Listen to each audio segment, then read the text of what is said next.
તો જય માતાજી મિત્રો, કેમ છો બધા? મજામાં ને? મજામાં ન હોય તો મજામાં જ રહેવાનું. તો welcome back to my new વિડીયોમાં તમારા બધાનું હાર્દિક સ્વાગત કરું છું.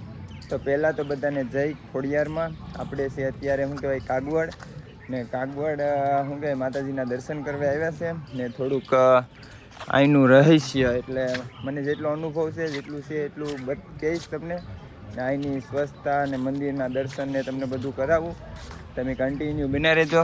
ને મિત્રો અહીંયા શું કહેવાય કે પહેલું એવું મંદિર હશે કે અહીંયા રાષ્ટ્રધ્વજ ફરકે છે ગેટ પ્રવેશ દ્વારની ઉપર. જો અહીંયા ચેકિંગ થાય છે.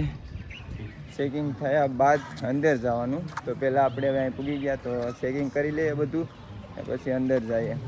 તો કન્ટિન્યુ વ્લોગમાં બના રહેજો. તો મિત્રો શું કહેવાય કે પહેલાં આપણે ગેટની અંદર આવીએ એટલે આપણું ચેકિંગ થાય. કોઈ ગુટકા પાન માવો કાંઈ એવું કંઈ હોય નહીં, એનું ચેકિંગ થાય. એનું ચેકિંગ કરી લીધું ને જો ગેટવેથી લઈ ને મંદિર શું કહેવાય કે 200 મીટર એટલું તો દૂર હશે, 200 મીટર જેટલું દૂર હશે. ને હવે આપણે જઈએ પછી મસ્ત મજાના દર્શન કરીએ. પછી ઠેલા બેગ મેકીને પછી શું કહેવાય કે ઘડીક રખડીએ, ફોટા બોટા પાડીએ, એવું બધું કરીએ. ને આવું છે બધું મિત્રો. તો કન્ટિન્યુ બના રહેજો.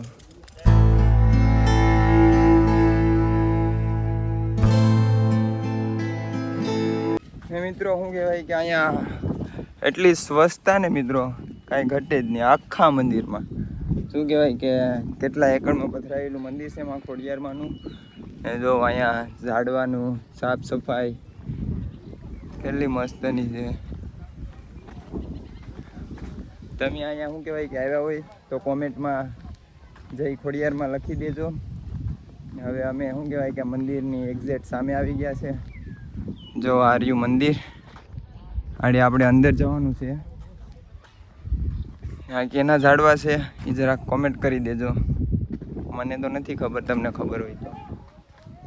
તો મિત્રો શું કહેવાય કે મંદિર બાજુ આપણે જઈએ ને ના જઈને તમને દર્શન પણ કરાવું.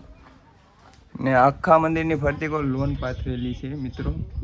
ને ઝાડવા અલગ અલગ બધા ઝાડવા. મિત્રો શું કહેવાય કે આપણે મંદિરે પહોંચી ગયા ને જો આ સીડી છે, અહીંથી સ્ટાર્ટ થાય જે 49 સીડી છે.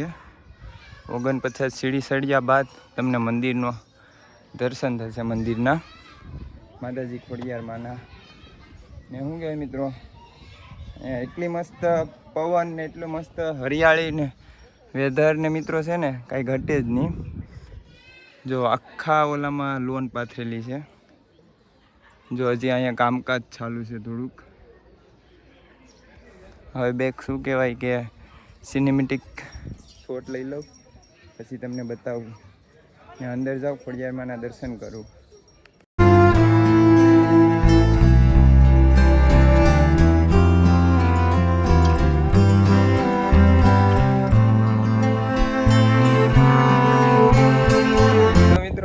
કે મસ્ત મજાના દર્શન કરી લીધા ને અંદર કંઈ ફોટા અલાઉડ ને એવું કંઈ નહોતું. તો એ સોરિયામાં રીતનું જેટલું થતું હતું એટલું કર્યું. ને મિત્રો શું કહેવાય કે આમાં કોતરાણી કામકાજ તમે ખાલી જો કેટલા મહિના કે વર્ષો લાગ્યા છે બનાવવામાં.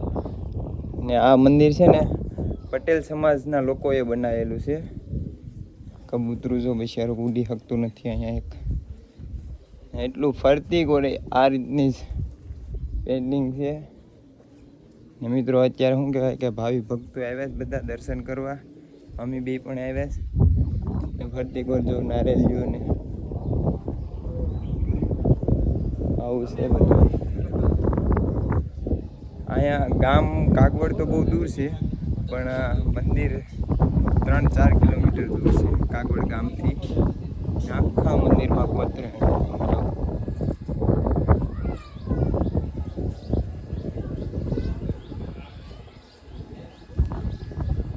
કબૂતરાનું આખું મંદિર ભર્યું છે. આવું છે મિત્રો બધું. એવું કહેવાય કે હવે બે ફોટા બોટા પાડીએ પછી આમ જઈએ. લોન બોન પાથરેલ છે ત્યાં.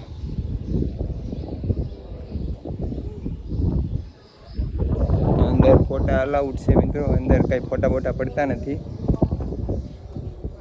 આ લીપ મેકેલી છે, કોઈ બુઝુર્ગ આવે તો એના માટે. સડી ન હકે સીડી, અહીંથી ઉતરવાનું, આમેલી ચડવાનું ને બુઝુર્ગ માણા માટે.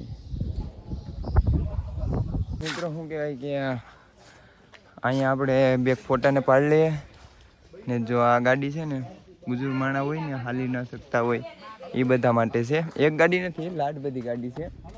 જે ચાલી શકતા ન હોય બુઝુર્ગ માણા હોય તો એના માટે ફ્રી લાવવાના, મૂકી આવવાના, કોઈ જાતનો ચાર્જ નથી અહીંયા.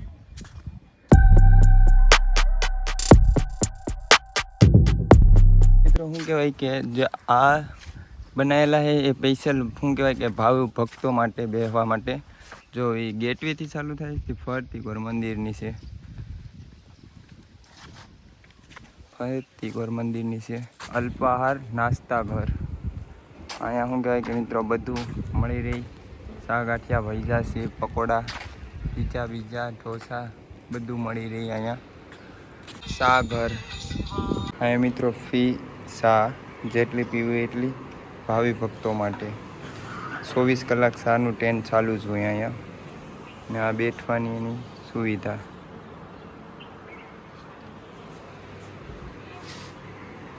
પીવાનું પાણી મિત્રો અહીંયા શું કહેવાય કે ભાઈઓ જ આવી શકે. લેડીઝનું સસવાલ આમ દૂર છે. પીવાનું પાણી અહીંયા પણ એટલી સુંદર જગ્યા મિત્રો. સ્વચ્છતા એટલી ને કે તમે વાત પૂછોમાં, એટલી સ્વચ્છતા રાખે. અહીંયા મિત્રો શું કહેવાય બેબી કેર રૂમ આવેલા છે કે જે નાના બાળકો માટે ઘોડિયા ને એવું બધું હોય સુવડાવવા માટે. પછી અહીંયા પ્રસાદ ઘર આવેલું છે, તમે પ્રસાદ ઘરે લઈ જવા માટે કંઈ સબ્યું લેવી હોય તો આ માતાજીની છબી છે. ને જો ઘડિયાળ સામે છે એમાં કેટલા 2 વાગ્યા છે ઘડિયાળનો ટાઈમ. અમે તો અહીંયા 12 વાગ્યાને આવી ગયા હતા, ત્યારે 2 વાગ્યા છે. જો સામે મંદિર છે માતાજીનું. ને આમ શું કહેવાય કે ભાવિ ભક્તો માટે પ્રસાદ લેવાનું. મિત્રો ખોડલધામમાં છે ને જેટલા ઝાડવા છે ને એ બધાને ટપક પદ્ધતિ ચાલુ છે. બધા ઝાડવા એમ જ ઉજરેલા છે. જો અહીંયા નવા વાવ્યા છે તો જો ટપક પદ્ધતિ ચાલુ કરી દીધું છે. ને આખા ઓલામાં ટપક પદ્ધતિ ચાલુ છે, આખા મંદિરની ફરતી એકવાર. આ છે મિત્રો અન્નપૂર્ણાલય છે, જમવાનું પ્રસાદી લેવા માટે ભાવિ ભક્તો આવેલા હોય છે એનું છે. બહાર અંદર આ રીતનું છે મિત્રો. અહીં કેટલું મસ્ત મજાનું ખોડિયાર માતાજીનું મંદિર છે. જો આમે મોટું મંદિર છે, અહીંયા નાનું મંદિર. મિત્રો અમે ફરતી કોઈ રાઉન્ડ માર્યો અહીંથી હજી તો એટલું બાકી છે તો પગ દુખવા માંડ્યા બોલો. આ છે મિત્રો વેલકમ શાંતિવન. એમાં અલગ અલગ જાતના વૃક્ષો હોય, ફૂલઝાડ ને એવું બધું હોય. એમાં શું કહેવાય કે ભાવિ ભક્તો બધા બેઠા હોય અંદર. અમારે જવું નથી, અમારે પાસે ટાઈમ નથી એટલો. ને અહીંયા જો આ ખુડેશ્યું છે શું કહેવાય કે જે અપંગ શ્રી ખોડલધામ. આ શું કહેવાય ખુડેશ્યું ને જે અપંગ હોય અહીંથી ચાલી ન શકતા હોય એના માટે અહીંથી લઈ જવાના આવે છે. ને 108 છે એ કંઈ અહીં ઇમરજન્સીમાં કોઈને પણ કંઈ થયું હોય તો એ પુગાડવામાં આવે છે. મિત્રો શું કહેવાય કે હવે અમે અત્યારે બહાર નીકળી ગયા. ત્યાં જો લાઈવ ટીવી હોય જે તેમાં આરતીને થાય ત્યારે લાઈવ દર્શન અહીંથી બહારથી પણ થાય છે. ને જો અહીંયા બહાર શું કહેવાય કે દુકાનો આવેલી છે બે રમકડાની ને બધી. ને અહીંયા ગેસ્ટ હાઉસ છે, જે રૂમની સુવિધા પણ છે અહીંયા. ને અહીંયા મિત્રો એટલું મોટું પાર્કિંગ છે, નાના મોટું વાહન ગમે પણ આવે તેની પાસેથી 1 રૂપિયો પણ નહીં લેવાનો. ફ્રી પાર્કિંગ, 1 રૂપિયા વગરનું પાર્કિંગ. જે તમે બસ પણ લઈને આવી શકો, 4 વ્હીલ ગમે એ વાહન લઈને આવો, 1 રૂપિયાનો પણ ચાર્જ નથી અહીંયા. રૂમનો રાખવી તો અહીંથી શું કહેવાય કે 6-7 કિલોમીટર ઉપર વીરપુર આવેલું છે. તો વીરપુર પણ 200થી લઈ 500થી લઈ 1500 2000 સુધીનો રૂમ મળી શકે. એટલે અહીંયા કોઈને રૂમની વ્યવસ્થા ન મળી હોય તો પછી વીરપુર વયું જવાનું. અહીંયા મિત્રો અલગ અલગ જાતના શું કહેવાય કે આ એક લાદીનો પથ્થર આવે એની મૂર્તિઓ છે, ગાયો છે, સિંહ છે વગેરે વગેરે છે. બધું આવી દુકાનો આવે છે, સુંદડીઓ છે, માળાવું છે. તો મિત્રો શું કહેવાય કે અમારો બ્લોગ ગમ્યો હોય તો લાઇક છે ને સબસ્ક્રાઈબ કરતા જજો ને કોમેન્ટમાં જય જય ખોડિયારમાં લખતા જજો ભૂલતા નહીં. ને એક વખત તમે પણ આવો કાગવડ ફરવા, કેમ કે ફરવા લાયક સ્થળ છે ને બહુ મસ્ત સુંદર જગ્યા છે. તો જય ખોડિયારમાં.